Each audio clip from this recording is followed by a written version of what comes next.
Nabi SAW bersabda, "Man sa'alallahu syahadata bisidqin ballaghahu Allah manazila syuhada imma ta'ala firashi." Siapa yang nak mati syahid? Ni soal nak tak nak je ni Belum pegang senapang, belum beli tiket ke Palestin, tu semua belum belaka tu. Cuma nak tanya nak tak nak je. Man sa'alallahu syahadata bisidqin. Siapa yang nak mati syahid sungguh-sungguh, ballaghahu Allah manazila syuhada imma ta'ala firashi. Allah akan angkat kedudukan dia sebagai orang yang mati syahid walaupun dia mati atas tilam. Tengok keinginan itu mengangkat martabat kita sebelum kita buat apa. Sebab tu ada orang berjaya, dia dunia ke akhirat, dia berbalik pada soal K yang pertama, keinginan. Ustazah baru-baru ni tuan-puan bercakap dengan segelintir ataupun sekumpulan usahawan muda. Usahawan muda ni sebenarnya kalau tengok dia punya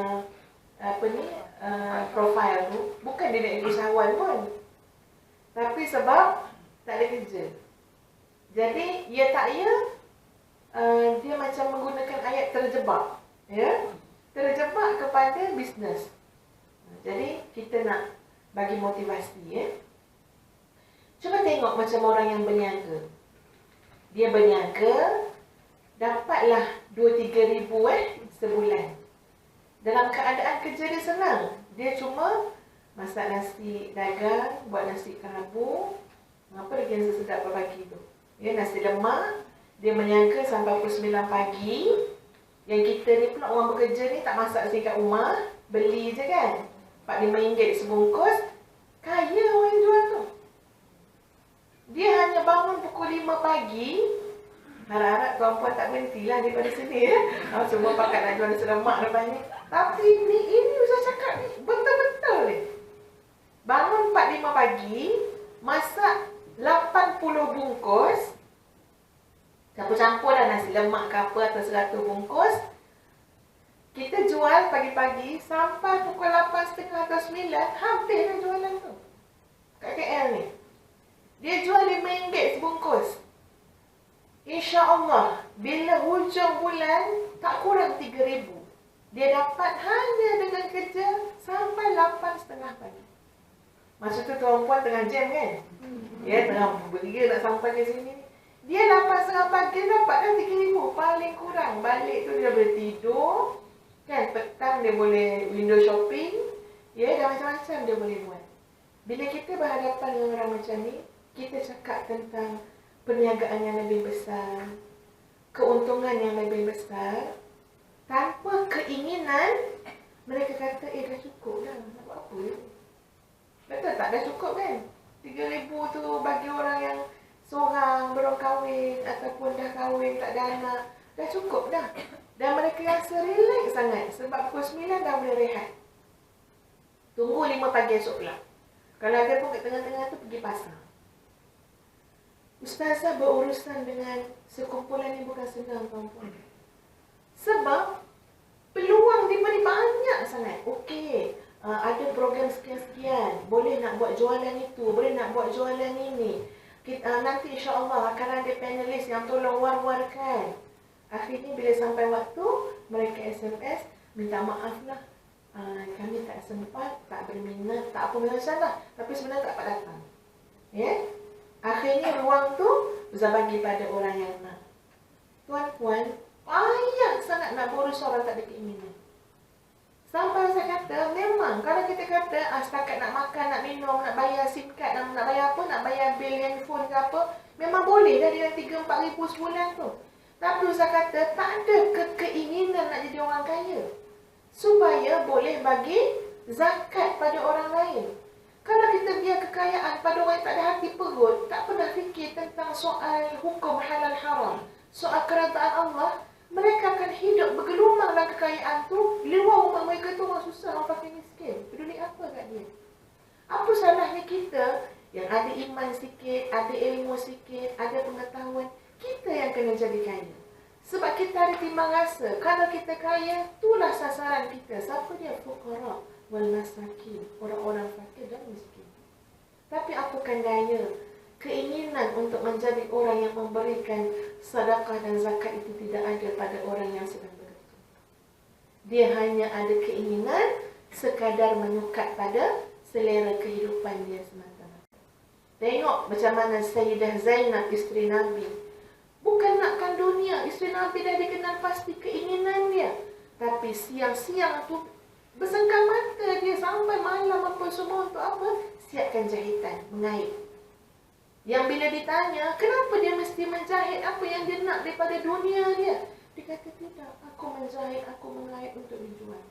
Hasil daripada jualan itu, aku nak sedekahkan untuk membebaskan aku daripada api neraka. Tengok keinginannya.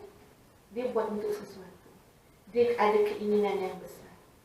Tuan-puan sekalian, sama dalam bab didik anak-anak.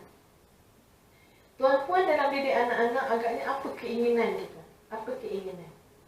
Ya, ada orang, minta maaf saya cakap, mungkin kita tak jelas sangat dengan soal keinginan. Kita didik anak-anak, alhamdulillah, kita nak jadikan dia orang berguna. Ya, biar besok dia tak menyusahkan orang. Kalau kita cikgu, biar dia guru besar. Kalau kita jururawat, biar anak kita doktor. Maknanya naik setakuk daripada kita. Okey, alhamdulillah, keinginan itu sungguh baik. Tapi ustazah fikir, semata-mata nak jadikan anak kita dengan sejenis pekerjaan yang selalu kita nampak kan, benda tu tak susah sebenarnya. Benda tu tak susah kalau kita boleh hantar tuition apa semua, insya-Allah. Tapi cuba bayangkan orang yang berkeinginan macam ibu kepada Anas bin Malik. Mak dia ada keinginan apa? Keinginan dia ialah anaknya nak diwakafkan untuk agama Allah, khidmat. Maksud untuk agama Allah, dia bekerja bukan untuk peribadi dia semata-mata, tapi untuk memberi nama baik kepada agama Islam. Kalau Islam dipelekehkan orang, anak dia lah yang akan bekerja untuk menaikkan kembali maruah Islam. Dia jaga anak dia dengan keinginan tersebut. Ustazah masa baca buku dia, tuan-puan, memang jadi termenung. Ya Allah, aku pun tak ada keinginan macam tu. Muhasabah balik kat kita kan? Ya Allah, aku patut didik anak aku 8 orang ni untuk apa? Kita nampak Allah pinjam sekejap je. Tolong patihkan dia mengaji, tolong bagi dia ilmu agama, bagi dia ilmu dunia, cantikkan adab dia, bagi dia semangat tinggi, bagi dia motivasi. Tengok mana kelemahan dia, tolong baiki, mana keaiban dia, tolong tutup. Allah nak pinjam sekejap je. Sebab apa? Sebab lepas dia nak bagi pada Tuhan, nak bagi pada Allah. Suruh dia kerja dengan Allah. Maksud dia, semua yang dia buat bukan untuk kepentingan peribadi, tapi untuk agama Allah. Tak ada nak harap pulangan besok dah kerja, bagi mak duit tolong belikan mak gelang ke apa ke, dah kerja besok. Sekarang abah tak beli, besok adik dah beli. Tak ada, keinginan semua tak ada. Ataupun kita kata, jangan lupa besok mak dah tua, jaga mak Kalau semata-mata nak anak kita jaga kita, bagi ustazah, itu pun keinginan yang belum besar. Bukan susah pun nak jaga kan. Besok anak kita panggil ni bibi daripada Indonesia, dibaginya 600-700 ringgit, disuruhnya jaga kita. Boleh je. Yang jaga anak kan bibi. Tapi kalau itu je lah penjagaan, nanti Allah akan bagi macam yang kita nak. Okay, sekarang kamu ada anak yang jaga kamu. Tapi belum tentu bila kamu masuk kubur, anak kamu pedulikan nasib kamu dalam kubur. Kamu nak anak jaga kamu kan untuk kehidupan dunia kamu. Okay, kamu ada anak yang jaga kamu. Ramai anak-anak yang jaga mak ayah dia.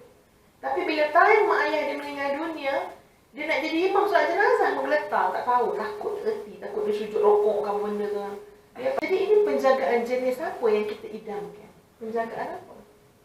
Kalau benar-benar jadi aset, ya Allah, yang kita ingin anak kita jadi aset. Untuk apa? Untuk agama. Jadi aset untuk agama, pasti jadi aset untuk kita juga. Bukan makna aset untuk agama ni ustaz-ustaz, tuan-tuan. Tak.